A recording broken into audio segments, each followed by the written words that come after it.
10 জন সিঙ্গাপুরের ম্যাচে কিউবা মিশেলকে না পাওয়া গেলেও তিনি থাকবেন মাঠে।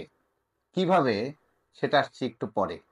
তার আগে একটু আপডেট জানিয়ে দিই সময়ের 3 ফুটবল তারকাকে নিয়ে। প্রথম আপডেটটা জানাই সমিত সোমকে নিয়ে। সমিত সোম বাংলাদেশের জুনের সিঙ্গাপুরের ম্যাচটা খেলবেন, কিন্তু তিনি কবে আসবেন ঢাকায় সেটি আগে জানিয়ে নিই। সমিত সোম তার কাভারলি এফসির যে কানাডিয়ান দলে তিনি খেলেন, সেই ক্লাবের একটি ম্যাচ আছে 1 জুন। 1 জুনের ম্যাচটি খেলে তার ঢাকায় রওনা দেওয়ার কথা। 1 জুনের ম্যাচ খেলে যদি তিনি পরদিনেও রওনা দেন, ঢাকায় আসতে আসতে 3 বা 4 জুন, একদিনের হয়তো রেস্ট নেবেন। এরপরে 4 বা 5 দিনের একটা তিনি প্রস্তুতি ক্যাম্পে জয়েন করে অনুশীলন সেরে নেবেন। এরপর 10 জন সিঙ্গাপুরের বিপক্ষে ম্যাচটা তার খেলার কথা সব ঠিকঠাক থাকলে, ধরে নিচ্ছি 10 জন সিঙ্গাপুরের ম্যাচের 5-6 দিন আগে সমিত সোম আসবেন ঢাকায়। হামজা চৌধুরী কবে আসবেন? হামজা চৌধুরী তো আমরা অলরেডি বাংলাদেশ দলে তিনি খেলেছেন, গত মার্চে তার রাজস্বিক আগমন আমরা দেখেছি। এবার তিনি কবে আসবেন সেটির আগে আমাদের জানার দরকার 24 মে আমাদের বাংলাদেশের ফুটবল প্রেমীদের চোখ রাখতে হবে ওয়েম্বলিতে। ওয়েম্বলিতে হামজার দল শেফিল্ড ইউনাইটেড মুখোমুখি হচ্ছে সান্ডারল্যান্ডের। আপনারা জানেন প্লে অফের ফাইনাল আছে। এই ম্যাচটা জিতলে হামজার ক্লাব শেফিল্ড ইউনাইটেড উঠে যাবে ইংলিশ প্রিমিয়ার লিগে। খুবই খুবই খুবই ইম্পর্টেন্ট একটি ম্যাচ হামজা চৌধুরীর জন্য। আমার ধারণা বাংলাদেশের সব দর্শক, ফুটবল প্রেমীর ম্যাক্সিমাম চোখ থাকবে এবং সবার সমর্থন, আমার ধারণা 99.99% দর্শক ফলো করবেন, হামজা চৌধুরীর খেলা দেখবেন, হামজা চৌধুরীর জয় কামনা করবেন এবং সবাই চাইবেন হামজা যেন প্রমোটেড হয়ে যায় হামজার দল ইংলিশ প্রিমিয়ার লিগে। কিন্তু হামজা কি ইংলিশ প্রিমিয়ার লিগে খেলতে পারবে? তিনি যেহেতু লেস্টার সিটি থেকে লোনে এসেছিলেন শেফিল্ডে, আর শেফিল্ড যদি তার সঙ্গে চুক্তি করেন নতুন সিজনে, তাহলে হয়তো হামজা প্রিমিয়ার লিগে আবার খেলতেও পারে।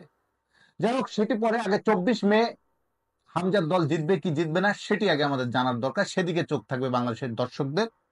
আরেকজন ফুটবলার ফাহমিদুল ইসলাম, যিনি না খেলেও বাংলাদেশ ফুটবলে ফেমাস হয়ে গেছেন, ফাহমিদুল ইসলাম 4 জুন ভুটানের বিপক্ষে ম্যাচটা যে থাকছেন সেটি আর মাহবুবের ঘোষণা করতে হয়নি, সেটি তার দল অলিভিয়া তারাই জানিয়ে দিয়েছে। তারা তাদের ফেসবুকে ঘোষণা দিয়ে দিয়েছে তাদেরকে ছাড়তে হচ্ছে ফাহমিদুল ইসলামকে। ফাহমিদুল ইসলাম 4 জনের ম্যাচের আগেই ঢাকায় চলে আসবেন। তো আমরা সব মিলে ধরে নিচ্ছি 31 মে থেকে ন্যাশনাল টিমের ক্যাম্প শুরু হওয়ার কথা। তো 31 মে ন্যাশনাল টিমের ক্যাম্পে হামজা ফাহমিদুল দুজনেরই উপস্থিত থাকার কথা। সমিত হয়তো 2-3 দিন পরে জয়েন করবেন। তো এই গেল মোটামুটি আমাদের 3 ফুটবল তারকার আপডেট, যাদের আমরা আশা করছি 10 জন সিঙ্গাপুরের ম্যাচে হয়তো এই 3 তারকায় বাংলাদেশ ফুটবল দলে খেলবেন এবং তাদের খেলা দেখার জন্য পুরো বাংলাদেশ তাকিয়ে থাকবেন ন্যাশনাল স্টেডিয়ামের দিকে। সিঙ্গাপুরের বিপক্ষে দুর্দান্ত একটা ম্যাচ যখন হামজা, সমিত সোম, ফাহমিদুলরা দুর্দান্ত একটি ম্যাচ উপহার দিবেন, তখন কিউবা মিশেল কোথায় থাকবে? কিউবা মিশেল কোথায় থাকবেন এই আপডেটটা জানার জন্য আপনাদের একটি তথ্য জানাই। কিউবা মিশেল যদি সব ঠিকঠাক থাকে, কিউবা মিশেলও কিন্তু সেদিন মাঠেই থাকতে পারেন। তিনি হয়তো মাঠে খেলবেন না, বাংলাদেশের জার্সিটা গায়ে চাপাবেন না বা চাপাতে পারবেন না, কিন্তু তিনি থাকতে পারেন দর্শকের ভূমিকায়। তিনি হয়তো থাকতে পারেন ভিআইপি গ্যালারিতে, স্টেডিয়ামের দর্শক হিসাবে বা গ্যালারির একজন দর্শক হিসাবে উপভোগ করতে পারেন বাংলাদেশ সিঙ্গাপুর ম্যাচটা। কিভাবে একটু আপনাদের আপডেট জানাই। কিউবা মিশেলের মায়ের বার্থ সার্টিফিকেটটা পাওয়ার জন্য গত বুধবার আবেদন করা হয়েছে। আশা করা যাচ্ছে আগামী সপ্তাহের বুধবার বৃহস্পতিবারে সব ঠিক থাকলে তার মায়ের বার্থ সার্টিফিকেটটা হয়ে যাবে। কিউবা মিশেলের মায়ের বার্থ সার্টিফিকেটটা যখন হয়ে যাবে, তখন তাদের প্ল্যান হচ্ছে ঢাকায় ট্রাভেল করা। কিউবা মিশেলের মায়ের বার্থ সার্টিফিকেটটা হওয়ার পরই কিউবা মিশেলের বার্থ সার্টিফিকেটের জন্য অ্যাপ্লাই করা হবে।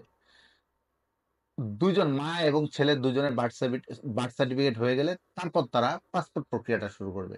আর সেই পাসপোর্ট প্রক্রিয়াটার জন্য তারা চাচ্ছে ঢাকায় থেকে করতে, তাহলে কাজটা সহজ হবে। যতটা না তাদের জন্য ইংল্যান্ড থেকে যতটা করা জটিল, তুলনামূলক ঢাকায় এসে করলে সেটা অনেকটা সহজ হয়। সেই সব চিন্তা ভাবনা করেই তারা মে মাসের শেষ দিকে আসতে যাচ্ছে। এই মাসের শেষ দিকে তারা ঢাকায় আসতে যাচ্ছে, কিউবা মিশেল এবং কিউবা মিশেলের মা। এখন অনেকে আমাদের প্রশ্ন করেন যে ভাই, সমিত সোম দেখেছেন চাইলে কত দ্রুত তার পাসপোর্টটা প্রসেস করা যায়, তো কিউবা মিশেলের এত সময় লাগে কেন বা লাগছে কেন? আমি কিন্তু আমার আগের একটা কন্টেন্টে বলেছি, দেখুন 50 বছর, প্রায় 50 বছর তাদের কমিউনিকেশন ছিল না এই দেশের সঙ্গে, খুব একটা কানেকশন ছিল না বাংলাদেশের সঙ্গে। কিউবার মায়ের জন্ম 1982 সালে ইংল্যান্ডে, সে কত বছর আগের কথা। এই যে দীর্ঘ সময় তারা ইংল্যান্ডেই বড় হয়েছে, ইংল্যান্ডেই তাদের জীবনযাপন, বাংলাদেশের সঙ্গে তার নতুন করে যে সংযোগটা ঘটাতে হচ্ছে, সেই কারণেই এই কাগজগুলো পাওয়া। বার্থ সার্টিফিকেট করতে, পাসপোর্ট করতে কি লাগে? কাগজপত্রই লাগে। তো সেই কাগজপত্রগুলো ম্যানেজ করা, অ্যারেঞ্জ করা এটা মোটেও সহজ কাজ নয়। একটু সময় সাপেক্ষ ব্যাপার। প্রক্রিয়াটা জটিল, যথেষ্ট জটিল। তো সেই প্রক্রিয়াটাই আমরাও চাচ্ছি, বাংলাদেশের ফুটবল প্রেমীদের মতো বাংলাদেশের ফুটবল সংশ্লিষ্টরা যারা আছেন তারাও চাচ্ছে কিউবার মতো একজন খেলোয়াড় বাংলাদেশ ফুটবল দলে যুক্ত হোক। তবে যেহেতু কাগজপত্রের কিছু আনুষ্ঠানিকতা প্রসেস এগুলো লাগে, তো সেটা সম্পন্ন হতে যতদিন সময় লাগে ততদিন আমাদের অপেক্ষাই করতে হবে।